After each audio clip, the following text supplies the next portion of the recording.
नमस्कार मित्रों, विकास क्लासेस इलाहाबाद में आप सभी लोगों का एक बार पुनः स्वागत है। मैं विकास मिश्रा आपके सामने एक बार पुनः हाजिर हुआ हूं और आज दोस्तों हम जो बात करने वाले हैं वह मैं आपके सामने हिंदी के 50 क्वेश्चन लेके आया हूं, जिसमें से बहुत ही अच्छे क्वेश्चन हैं और मुझे निश्चित उम्मीद है कि आपके जो आगामी एग्जाम आने वाले हैं उनमें से निश्चित है आपको सफलता जरूर ये दिलाएंगे। तो दोस्तों यहाँ पर मैं आपके सामने प्रश्न पढ़ता जाऊंगा और मेरे जो स्क्रीन है आप दोस्तों इस स्क्रीन पर आप वहां पर प्रश्नों को देखेंगे कि हाँ कौन कौन से प्रश्न हैं और कौन कौन से प्रश्न आपके सामने नहीं है। तो आइए दोस्तों प्रश्नों को स्टार्ट करते हैं और ये रहा आपके सामने दोस्तों पहला क्वेश्चन जो आपको मेरी स्क्रीन पे यहाँ पे दिख रहा होगा। तो देखिएगा पहला क्वेश्चन आपके सामने क्या कह रहा है कि जो मुश्किल से प्राप्त हो उसे कहते हैं।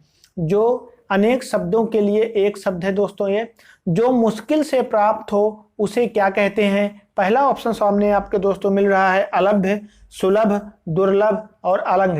तो निश्चित है दोस्तों आपको पता ही है कि जो मुश्किल से प्राप्त हो उसे कहते हैं आप दुर्लभ। दूसरा क्वेश्चन है अवसर के अनुरूप बदल जाने वाले को कहते हैं यथास्थितिवादी, आदर्शवादी, भाववादी और चौथा ऑप्शन है अवसरवादी। तो अवसर के अनुरूप बदल जाने वाले यानी जो अवसर आपको मिले उसी अवसर के अनुरूप अगर आप बदल जाते हो तो उसी को क्या कहते हैं आपके अवसरवादी के नाम से जाना जाता है। यथास्थितिवादी का मतलब क्या होता है जो स्थिति के अनुसार बदल जाए। आदर्शवादी का मतलब क्या है जो आदर्श आपके अंदर गुण होते हैं उनके अनुसार बदल जाए। भाववादी जो विचार के अनुसार बदल जाए उसे भाववादी कहते हैं। तीसरा क्वेश्चन आपके सामने दोस्तों ये है कि भूमि के अंदर की जानकारी रखने वाले को क्या कहते हैं। यानी जो भूमि के अंदर की जानकारी रखता है उस व्यक्ति को क्या नाम दिया जाता है। भूगर्भवेत्ता, पुरातत्ववेत्ता, नृतत्व शास्त्री और चौथा ऑप्शन है भूकंपवेत्ता। ये आपके सामने दोस्तों चारों ऑप्शन हैं। तो भूमि के अंदर की जानकारी रखने वाले को क्या कहा जाता है। यानी अगर कोई व्यक्ति है और वह भूमि के अंदर की जानकारी रखा जाता है तो उसे क्या कहा जाएगा भूगर्भवेत्ता। यानी भू का मतलब क्या होता है जमीन के अंदर की जानकारी को रखने वाले व्यक्ति को। पुरातत्ववेत्ता मतलब क्या होता है जो पुराने समय के प्राचीन समय के उनके बारे में खंडहरों वगैरह के बारे में जानकारी रखता है उन्हें क्या कहते हैं पुरातत्ववेत्ता के नाम से जानते हैं। नृतत्व शास्त्री मतलब होता है जो नृतत्व वगैरह करता है उसके बारे में अर्थ है। और भूकंप का मतलब आप समझते हैं जो भूकंप के बारे में जानकारी रखता हो। चौथा क्वेश्चन है देखिए आपके सामने इनमें से कौन सा शब्द अरुण का समानार्थी नहीं है। इनमें से कौन सा शब्द अरुण का समानार्थी नहीं है। पहला है सूर्य, सूर्य का सारथी, तीसरा है आपके सामने कुमकुम और चौथा है बिंबाफल। तो दोस्तों यहाँ पर समानार्थी शब्द की बात हो रही है। समानार्थी शब्द का जो अर्थ निकल कर आता है चाहे उसे आप समानार्थी कह लीजिए या यहाँ पर आप इसको क्या कह सकते हो पर्यायवाची। इसी क्या कहते हैं पर्यायवाची शब्द, पर्यायवाची कह लीजिए या इसी को समानार्थी भी कहते हैं। चाहे आप दोस्तों इसी को पर्यायवाची कहिए चाहे समानार्थी कहिए सबका अर्थ आपका क्या है एक है, वही पूछा है। तो इनमें से कौन सा शब्द अरुण का समानार्थी नहीं है। पूछा है कि इनमें से कौन सा शब्द अरुण का समानार्थी नहीं है। पहला है सूर्य, सूर्य का सारथी, कुमकुम और बिंबाफल। तो दोस्तों बता दूं सूर्य है ही, सूर्य का सारथी भी आपका है, कुमकुम भी है क्योंकि जो कुमकुम लेडीज होती हैं वो लगाती हैं अपने माथे पे टीके के रूप में। और बिंबाफल, बिंबाफल सूर्य का समानार्थी शब्द आपका नहीं माना जाएगा। दोस्तों अगला क्वेश्चन है 5वां नंबर इनमें से कौन सा शब्द उच्च का समानार्थी नहीं है। यानी इनमें से कौन सा शब्द उच्च का समानार्थी नहीं है। पहला ऑप्शन है टीला, दूसरा ऑप्शन दिख रहा है आपको श्रेष्ठ, तीसरा है बड़ा और चौथा ऑप्शन आपके सामने है उठा हुआ। तो दोस्तों इसमें श्रेष्ठ भी होता है क्योंकि जो उच्च का अर्थ श्रेष्ठ भी होता है क्योंकि बहुत उच्च कुल से है, इसका मतलब बहुत श्रेष्ठ से है। बड़ा होता ही है, उच्च का मतलब क्या होता है बड़ा से है ही। और उठा हुआ भी होता है लेकिन टीला नहीं होता है। टीला जो आपका होता है दोस्तों वो रेत का टीला या मिट्टी का टीला बनता है। तो उच्च का अर्थ टीले से अर्थ आपका नहीं निकाला जा सकता है। छठा क्वेश्चन कह रहा है कि इनमें से कौन सा शब्द कनक का समानार्थी नहीं है। पहला आपके सामने है सोना। मित्रों आपने सबने पढ़ा है, बचपन से ही पढ़ते आए हो। कनक कनक ते 100 गुनी मादकता अधिकाय, जग या खाए बौराय जगवा पाए बौराय। यानी कनक एक ऐसा शब्द है एक कनक का अर्थ वहां पर सोना से भी था और एक कनक का अर्थ वहां पे धतूरा से लगाया गया था कि अगर व्यक्ति के पास सोना यानी पैसा बहुत आ जाता है तब भी आदमी क्या हो जाता है, बौरा जाता है। बौराने का अर्थ क्या है कि उसका दिमाग थोड़ा सा घूम जाता है, फिर जाता है। अगर किसी की व्यक्ति में इधर की जेब में 1,00,000 रुपए, 1,00,000 इधर के रूप जेब में हो तो उसकी जो चाल होगी वो बिल्कुल अलग दिखाई देगी, क्योंकि उसकी जेब में क्या है, इस समय पैसा है। और इसी तरह से धतूरा जो होता है, अगर व्यक्ति धतूरा भी खा लेता है तब भी वो बौरा जाता है, यानी पागल सा हो जाता है, क्योंकि उसमें क्या होता है, नशा होता है। तो सोना आपका होना ही होना है, धतूरा आपका होना ही है। इसके साथ ही साथ दोस्तों गेहूं भी होता है, क्योंकि आपने पढ़ा होगा कि कनक आज के समय में एक कनक आटे का ब्रांड है। अगर देखा जाएगा आज के समय में जो कनक है, कनक क्या है, एक आटे का ब्रांड है। तो वो आटा जो बनता है किससे बनता है, गेहूं से ही बनता है। तो इसका मतलब ये भी है। तो इसमें जो सबसे आपका नहीं होगा वो क्या हो जाएगा, आपका मक्का, यानी मक्का इसके अर्थ में प्रयोग दोस्तों नहीं किया जाता है। अगले क्वेश्चन की ओर देखिएगा, बढ़िएगा। अगला क्वेश्चन क्या कह रहा है, क्रिया के अलावा संज्ञा के लिंग के अनुसार किन शब्दों के रूप परिवर्तित होते हैं, विशेषण, विशेष, कारक, विकृतव्य। यानी क्रिया के अलावा संज्ञा के लिंग के अनुसार किन शब्दों के रूप बदलते हैं। तो क्रिया के अलावा यानी संज्ञा के साथ, यानी जैसे आपकी संज्ञा होगी, जिस वचन में संज्ञा होगी आपकी क्रिया भी उसी वचन में आएगी या उसी रूप में या उसी जेंडर में आएगी। जैसे आपके सामने अगर मैं दोस्तों प्रश्न लिखूं कि राम स्कूल जाता है, कर्ता कौन है, राम है। यहाँ पर राम एक प्रकार से जो कार्य कर रहा है किसी को में करता, तो देखिए क्रिया भी क्या ही है आपकी, जाता, यानी क्रिया क्या है, जाता में। तो कर्ता जो है आपका पुल्लिंग में है तो क्रिया भी आपकी किस में आई, पुल्लिंग में। अगर यहीं आपका कर्ता सीता हो जाती तो सीता स्कूल फिर क्या हो जाता, जाती है। यानी यहाँ पर जो क्रिया हो जाती वो क्या हो जाती, स्त्रीलिंग, क्योंकि यहाँ पर जो सीता करता है वो क्या है, स्त्रीलिंग में है। तो क्रिया के अनुसार ही या कह लीजिए संज्ञा के अनुसार ही ये रूप आपका परिवर्तित हो रहा है। कर्तक मतलब क्या है, यहाँ संज्ञा से ही ऐसे निकल के आता है। तो कह रहा है विशेष का रूप बदलता है, कारक का बदलता है या विस्तृतव्य का बदलता है। तो देखिएगा दोस्तों, विशेषण का रूप बदलता है, यानी विशेषण का रूप बदलता है किसके अनुसार, संज्ञा के अनुसार। लेकिन विशेष का रूप आपका नहीं बदलता है, क्योंकि विशेष से ही तो आपकी संज्ञा है भाई, विशेष को ही संज्ञा कहा जाता है। देखिएगा जो आपका विशेष है वही संज्ञा है, चाहे विशेष कह लीजिए चाहे संज्ञा। संज्ञा आप चैप्टर के रूप में पढ़ते हो, जब आप क्या पढ़ोगे, विशेषण का चैप्टर पढ़ोगे तो विशेषण में दोस्तों आपको संज्ञा के बारे में आपको बताया जाएगा, यानी कि विशेष जो होता है वही संज्ञा है। मैं बहुत विशेष से चर्चा करूंगा, देखिएगा। तो इसमें सबसे ऑप्शन सही हो जाएगा विशेषण, क्योंकि आपने कहा कि राम अच्छा लड़का है, तो राम करता है और उसकी विशेषता क्या है, अच्छा। तो किसके रूप में कार्य कर रहा है, विशेषण के रूप में दोस्तों कार्य कर रहा है। आपने कहा कि राम अच्छा लड़का है, अगर मैंने सेंटेंस लिख दिया यहाँ पर कि राम अच्छा है, तो राम करता हुआ और अच्छा क्या है, विशेषण हुआ। तो उसी के अनुसार तो क्रिया आपका कर्ता बदला ना, कर्ता के अनुसार विशेषण भी बदल गया आपका। मैं सीता अच्छी है वो भी बदल जाता, तो इसका मतलब क्या हो जाएगा, विशेषण के रूप में आपको इसको देखना पड़ेगा। अगला क्वेश्चन देखिएगा दोस्तों, क्या कह रहा है आपके सामने कि कौवा के स्त्रीलिंग के निर्धारण के लिए क्या किया जाता है। कौवा के स्त्रीलिंग के निर्धारण के लिए क्या किया जाता है, कौवा के अंत में ई लगाते हैं, दीर्घी। क्वेश्चन आपके सामने दोस्तों स्क्रीन पे आपको दिख रहा है कि कौवा के अंत में ई लगाते हैं, दीर्घी। कौवा के अंत में आनी लगाते हैं, कौवा के पहले स्त्री लगाते हैं और कौवा के पहले मादा लगाते हैं। तो दोस्तों अगर आप दीर्घी लिखोगे तो कौवाई हो जाएगा, गलत ऑप्शन। दूसरा है कौवा के अंत में आनी, कौवानी आप लिख नहीं सकते हो, गलत ऑप्शन।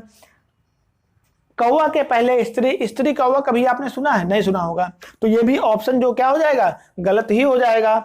अंतिम ऑप्शन कह रहा है कौवा के पहले मादा लगाते हैं, तो आप कह सकते हो मादा कौवा, मादा मगरमच्छ ऐसे कहते हो ना आप, तो इसका मतलब क्या हो जाएगा, सबसे सही ऑप्शन हो जाएगा कौवा के पहले मादा लगाते हैं। अगला क्वेश्चन है कि मंत्री शब्द का लिंग क्या है। क्वेश्चन कह रहा है कि मंत्री शब्द का लिंग क्या है, पुल्लिंग, स्त्रीलिंग, नपुंसक लिंग, उभय लिंग। तो दोस्तों मैं बताना चाहता हूं मंत्री शब्द का जो लिंग होगा वो उभय लिंग के अंतर्गत आएगा, क्योंकि मंत्री जो होता है वो स्त्री भी हो सकती है और पुरुष भी हो सकता है। इसके साथ ही है अपवाद को छोड़कर वर्णमाला के अक्षरों के नाम किन लिंग में होते हैं। क्वेश्चन आप देख रखिएगा, स्क्रीन पे आपको दिख रहे हैं।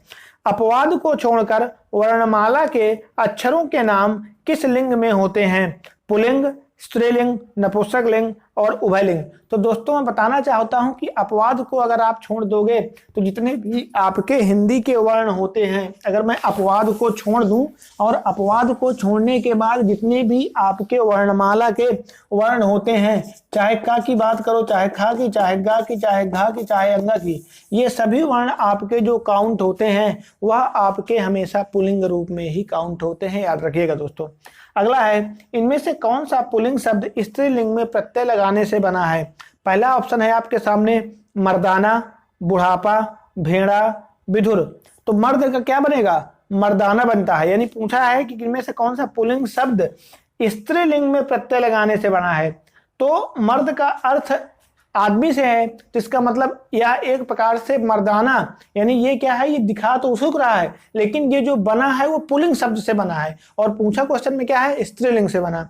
दूसरा बुढ़ापा, तो बूढ़ा से बुढ़ापा बन गया, भाववाचक संज्ञा है, कोई लेना देना नहीं है। भेड़ा, भेड़ से क्या बनेगा? भेड़ा। तो इसका मतलब यहां पर जो अर्थ निकला है वो स्त्रीलिंग से कहां गया? पुल्लिंग में। तो वही क्वेश्चन किया है कि इनमें से कौन सा पुल्लिंग शब्द स्त्रीलिंग प्रत्यय लगने से बना है स्त्रीलिंग शब्द में। तो भेड़ क्या है? स्त्रीलिंग है और प्रत्यय आपने भेड़ा कर दिया, आप प्रत्यय आपने लगा दिया, यानी आपका जो शब्द था वह क्या है? भेड़, और आपने प्रत्यय क्या लगाया? आए, तो शब्द आपका क्या बना? भेड़ा। तो यानी भेड़ क्या है आपका? यह यहाँ पर स्त्रीलिंग का बोध है और यहाँ पर प्रत्यय आपका कौन सा लग गया? आप प्रत्यय लगा, तो शब्द कौन सा बना आपका? भेड़ा बन गया आपका। आई होप समझ में आया होगा दोस्तों आपको। अगला क्वेश्चन है कि हिंदी में कितने वचन होते हैं? तो मित्रों आपको सबको पता है हिंदी में जो वचनों की संख्या होती है 2 होती है, और जो संस्कृत में मित्रों वचन की संख्या होती है वो 3 होती है। अगला है कि मैं चलती थी में मैं का बहुवचन क्या होगा?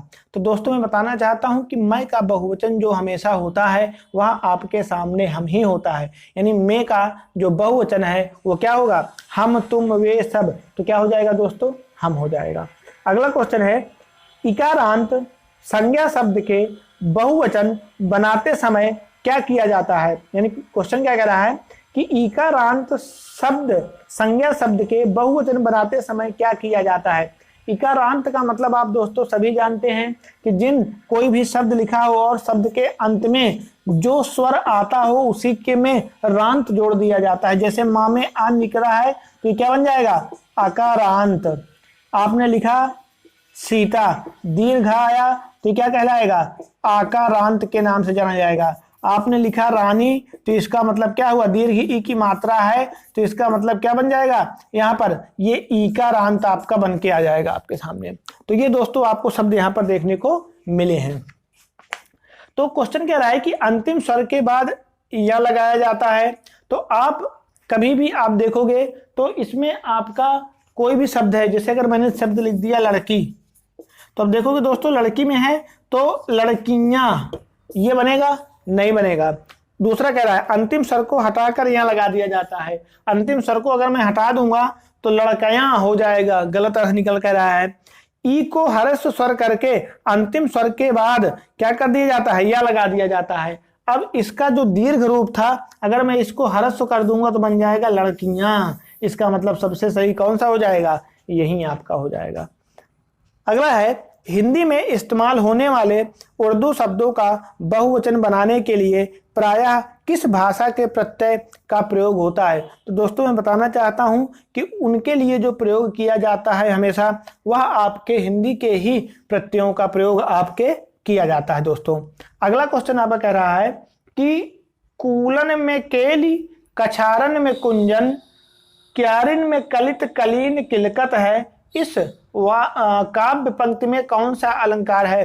दोस्तों जैसा कि आपने सबने पढ़ा होगा कि जब किसी भी वाक्य में वर्णों की आवृत्ति अगर बार बार होती है तो वहां पर जो अलंकार आपके सामने बनता है, कौन सा अलंकार दोस्तों? अनुप्रास अलंकार, क्योंकि कहा है ना कि कूलन में केली कछारन में कुंजन, यानी काका वर्ण की आवृत्ति हो रही है और जब एक ही वर्ण की आवृत्ति बार बार दोस्तों आपको मिल रही है तो इसका मतलब यहाँ पर जो आपका अलंकार बनेगा वह कौन सा बन जाएगा दोस्तों, अनुप्रास अलंकार बन जाएगा। अगला क्वेश्चन आपके सामने दोस्तों क्या कह रहा है कि माला फेरत जुग भया फिरा न मन का फेर और कर का मन का डारी दे मन का फेर। यानी यहाँ पर आपने दोस्तों देखा कि मैंने बताया भी था पहले भी आप लोगों को कि जहां पर एक वर्ण की आवृत्ति 2 या 2 से अधिक बार हो वहां पर हमेशा जो अलंकार बनेगा कौन सा दोस्तों, यमक अलंकार बनेगा, क्योंकि यमक शब्द का अर्थ ही होता है 2 बार। तो कहा क्या गया है कि माला फेरत जुग भया फिरा न मन का फेर। और दोस्तों एक चीज और याद रखिएगा कि जब भी आपसे अलंकार पूछा जाएगा तो पहली लाइन में कोई अलंकार नहीं होता है, अलंकार जो आपको मिलेगा वह हमेशा दूसरी लाइन में ही दोस्तों मिलता है। यानी अलंकार जो आपको मिलेगा दोस्तों वो आपको हमेशा किसमें मिलेगा, दूसरी लाइन में ही मिलता है। तो यहाँ पर कहा क्या गया है कि माला फेरत जुग भया फिरा न मन का फेर और कर का मन का डारी दे मन का फेर।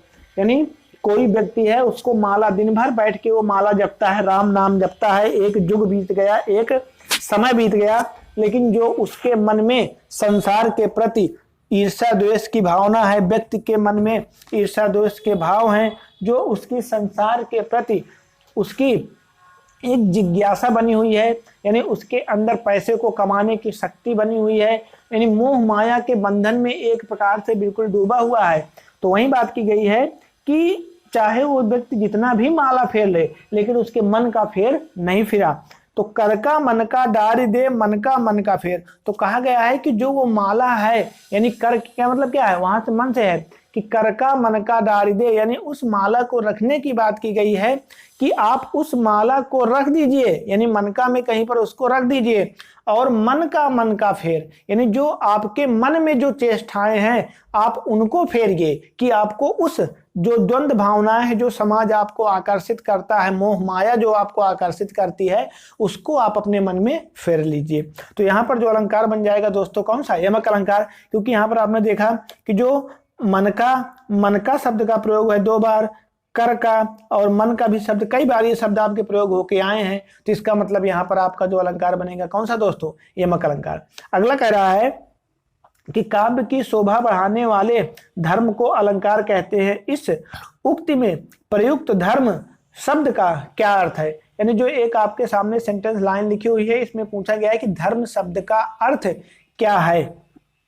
तो धर्म शब्द का जो दोस्तों अर्थ आपके सामने निकल कर आएगा, मजहब है, गुण है, सत्कर्म है, कर्तव्य है। तो दोस्तों कौन सा सबसे अर्थ हो जाएगा, यहाँ पर जो अर्थ निकल कर आएगा धर्म का, वह धर्म का अर्थ आपको जो दिखाएगा वह आपको किसको दिखाएगा, गुणों के बारे में बता रहा है। यहाँ धर्म का अर्थ जो है वो आपका गुण से है, ना कि मजहब से है, ना कि किसी धर्म से बात हो रही है और ना ही किसी के सत्कर्म के रूप में बात हो रही है, या किसके रूप में बता रहा है, आपको गुणों के रूप में बता रहा है। आइए दोस्तों देखिए नेक्स्ट क्वेश्चन आप क्या कहता है, तरन तनुजा तट तमाल तरवर बहुछाए झुके कुल सो जल पर हम हित बनहु सुहाए। यानी कहा क्या गया है कि तरन तनुजा तट तमाल तरवर बहुछाए झूके कुल सो जल पर सन हित मनहु सुहाए। बात की गई है कि इस कविता की दूसरी पंक्ति में कौन सा अलंकार है, तो तरन तनुजा तट तमाल, यानी यहाँ पर वर्ण की आवृत्ति कौन कौन सी हो रही है, ता वर्ण की, और जब एक ही वर्ण की आवृत्ति दोस्तों बार बार हो रही है तो इसका मतलब अलंकार जो बनेगा वह कौन सा, अनुप्रास अलंकार। यानी नदी के किनारे पर वृक्ष लगे हुए हैं और लंबे वृक्ष हैं और वो झुक झुक कर क्या कर रहे हैं, पानी को छू रहे हैं। तो इसका मतलब यहाँ पर जो अलंकार बन जाएगा मित्रों वह कौन सा अलंकार आपका बनेगा, यहाँ अनुप्रास अलंकार ही इसमें भी आपका बनना है। अगला क्वेश्चन आपका है कि आमरण शब्द लिखा हुआ है, आमरण शब्द में दोस्तों आपका कौन सा समास बनेगा। तो दोस्तों आपको पता है, मैंने बताया भी है इससे पहले वाले वीडियो में, जो 1 नंबर का वीडियो मैंने बनाया था पहला नंबर, कि जब भी किसी शब्द की शुरुआत अगर आपसे उपसर्ग से या अव्यय से होती है तो आप समझिएगा निश्चित वहां पर जो आपका समास बनना है वह अव्ययी भाव समास ही आपका दोस्तों बनना है। तो इसमें आपका जो आमरण में आ उपसर्ग का प्रयोग है तो इसलिए जो बनेगा वह कौन सा बन जाएगा, अव्ययी भाव समास ही आपका बन के आना है। अगला क्वेश्चन है, द्वंद्व समास में कौन सा पद प्रधान होता है। दोस्तों पूछा गया है कि द्वंद्व शब्द में कौन सा पद प्रधान होता है। पहला ऑप्शन है पूर्व पद। दोस्तों आपको पता है कि आप चाहे पूर्व पद कहिए या पहला पद कहिए, अव्ययी भाव समास में आपका पूर्व पद प्रधान होता है और उत्तर पद अप्रधान होता है। तो इसका मतलब यहाँ पर पहला ऑप्शन गलत है। दूसरा है उत्तर पद। उत्तर पद जो दोस्तों आपका प्रधान होता है वह आपका तत्पुरुष समास में होता है। तीसरा कह रहा है दोनों पद प्रधान। आप समझते हैं कि दोनों पद यानी द्वंद्व समास में दोनों पद प्रधान होते हैं। आपने कहा माता पिता, तो माता भी प्रधान है और इसके साथ साथ पिता भी प्रधान है। आपने कहा लाभ हानि, तो लाभ भी आपका क्या है, उपयुक्त है, और हानि भी आपको क्या है, उपयुक्त है। तो यानी इन दोनों में प्रधानता आपको देखने को मिलेगी। तो आपका द्वंद्व समास में जो होता है वो दोनों पद आपके क्या होते हैं, प्रधान होते हैं। अगला क्वेश्चन है कि सूक्ति का सही छंद विच्छेद बताइए। तो दोस्तों सूक्ति का जो छंद विच्छेद होगा बताना चाहूंगा। सूक्ति तो इसका जो बनेगा सुधन उक्ति बन जाएगा। सु शब्द का जो अर्थ होता है वो आपके अच्छे से माना जाता है, तभी कहा जाता है सुस्वागतम। यानी जब कोई बारात वगैरह आती है तो उसके लिए जो आप हमेशा प्रयोग करते हो, किसका प्रयोग करते हो, सुस्वागतम शब्द का ही दोस्तों मित्रों आप लोग क्या करते हो, उसका प्रयोग करते हो। तो इसमें क्या बन जाएगा, सुधन उक्ति बराबर सूक्ति। अगला क्वेश्चन है कि नरेश का संधि विच्छेद क्या बनेगा। नरेश,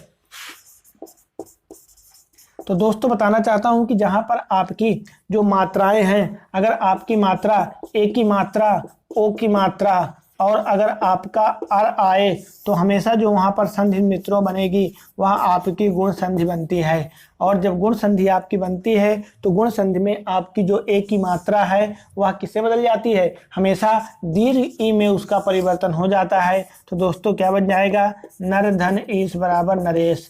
मित्रों मैं आपको संधि जो बताऊंगा बहुत ही सरल शब्दों में बताऊंगा जब हम लोग संधि के टॉपिक को पढ़ेंगे, और मुझे 101% उम्मीद है कि आप फिर संधि में कभी भी गलती नहीं करोगे। तो नरेश का जो संधि विच्छेद दोस्तों आपके सामने होगा वह नर धन ईश बराबर क्या बन जाएगा, आपका नरेश माना जाएगा।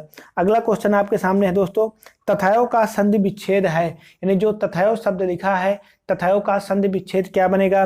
तो दोस्तों बताना चाहूंगा कि जब भी आपके सामने अगर आपकी आई की मात्रा और आपकी औ की मात्रा अगर आपकी आती है तो हमेशा वहां पे जो संधि बनती है वो कौन सी, वृद्धि संधि बनती है। और इसका जो आपका बनेगा तथा धन क्या बन जाएगा, एव बन जाएगा। तो क्या हो जाएगा, तथायो आपका हो जाएगा। अगला क्वेश्चन है मित्रों आपके सामने, क्वेश्चन नंबर 25 है 25। अत्याचार का संधि विच्छेद है, तो क्या बन जाएगा, अत्याचार का अति धन क्या बन जाएगा, इसमें अति धन आचार बराबर क्या बनेगा, अत्याचार। और दोस्तों बताना चाहूंगा कि जहां पर भी कोई शब्द आपका यानी जब आपके सामने संधि शब्द लिखा हो और संधि शब्द के मध्य में या आए या तो वा आए और या वा से पहले आपका कोई आधा रूप आता है तो वहां पर दोस्तों जो आपकी संधि बनती है वह हमेशा यण संधि बनती है। और यण संधि में आपके जो यण संधि बन रही है तो यण संधि आपकी जो बनी है उसमें जब आप संधि को तोड़ोगे तो जो आपका आधा अक्षर होता है उसको पूरे में लिख दिया जाता है और छोटी ई की मात्रा उसमें लगा दिया जाता है और जो वर्ण पहले है उसको उसी तरह से लिख दिया जाता है।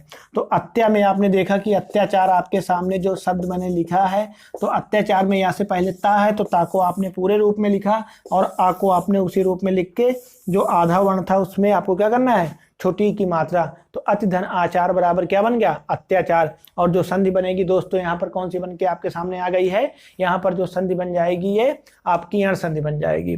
अगला क्वेश्चन कह रहा है कि नाविक का संधि विच्छेद है, नाविक का संधि विच्छेद है।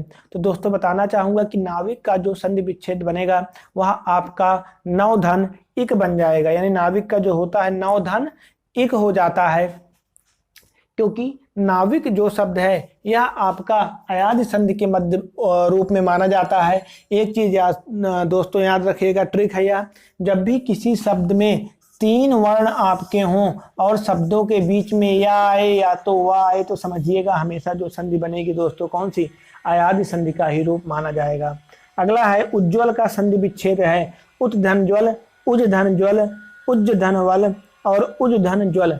तो दोस्तों आपको पता है कि उज्ज्वल शब्द लिखा है, तो उज्ज्वल शब्द में जो आपकी दोस्तों संधि बनकर आएगी वह हमेशा कौन सी संधि बनेगी, व्यंजन संधि बननी है। यानी उज्ज्वल शब्द में जो संधि बननी है व्यंजन संधि बनती है, क्योंकि आपको मित्रों पता है कि जो आपके सामने उज्ज्वल शब्द लिखा हुआ है, तो उज्ज्वल शब्द में व्यंजन संधि की पहचान शॉर्ट ट्रिक में देख लीजिएगा। जब भी किसी शब्द की शुरुआत जग से हो, सा से हो, उ से हो और ता से हो, अगर इनसे किसी शब्द की शुरुआत हो रही है तो आप समझिएगा आपकी जो संधि हमेशा बनेगी कौन सी, व्यंजन शब्द बनेगी। तो शब्द आपके सामने मित्रों लिखा हुआ है उज्ज्वल, तो बन जाएगा इसका उत धन ज्वल बराबर क्या बनेगा, उज्ज्वल बन जाएगा। अगला क्वेश्चन है कि दिगंबर का संधि विच्छेद। दोस्तों दिगंबर शब्द लिखा है, तो दिगंबर का संधि विच्छेद आपसे पूछ रहा है, तो इसमें संधि कौन सी बन जाएगी दोस्तों, व्यंजन संधि बनेगी। क्योंकि आप जानते हो कि जब आपके सामने दोस्तों संधि शब्द लिखा हो और संधि शब्द का जो दूसरा अक्षर है, यानी शब्द आपके सामने लिखा हुआ है दिगंबर, तो दिगंबर शब्द में जो आपके सामने दिगंबर मैंने शब्द लिखा है, अगर शब्द में आपका जो दूसरा वर्ण लिखा हुआ है, अगर दूसरे वर्ण में वर्ण अपने ही वर्ग का कोई तीसरा वर्ण होता है तो वहां पर जो संधि बनती है व्यंजन, और ये आपका का वर्ग का है, का खा गा, तो इसका मतलब व्यंजन संधि। और जब संधि विच्छेद होगा तो अपने ही वर्ग के पहले में आके बदल जाता है, तो क्या बन जाएगा दोस्तों, दिक धन अंबर बराबर क्या बन गया आपका यहाँ पर, दिगंबर मित्रों बनकर आ जाएगा आपके सामने। अगला क्वेश्चन कह रहा है कि उल्लंघन का संधि विच्छेद क्या होगा, उल्लंघन उ मिल रहा है, आप समझ गए व्यंजन संधि है, और इसका मतलब अब जो होगा वो क्या बन जाएगा, उत धन लंघन बराबर क्या बनेगा, उल्लंघन बन जाएगा आपका दोस्तों।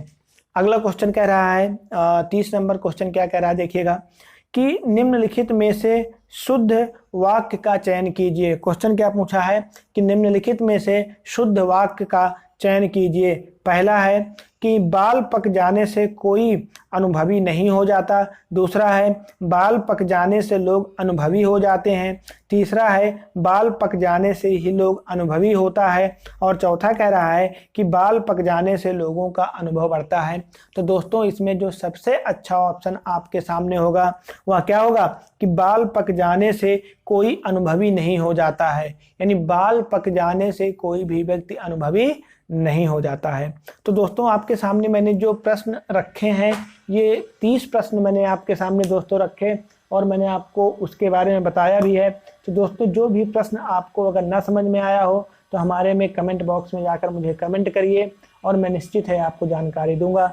तो दोस्तों इसी के साथ हम अब लोग जो मिलेंगे वो नेक्स्ट वीडियो में मिलेंगे, और फिर से इसी तरह से मैं आपके सामने धमाकेदार 30 से 40 प्रश्न लाऊंगा, और इसी तरह से इस प्रक्रिया को हम आगे बढ़ाएंगे। आज के लिए दोस्तों धन्यवाद, नमस्कार।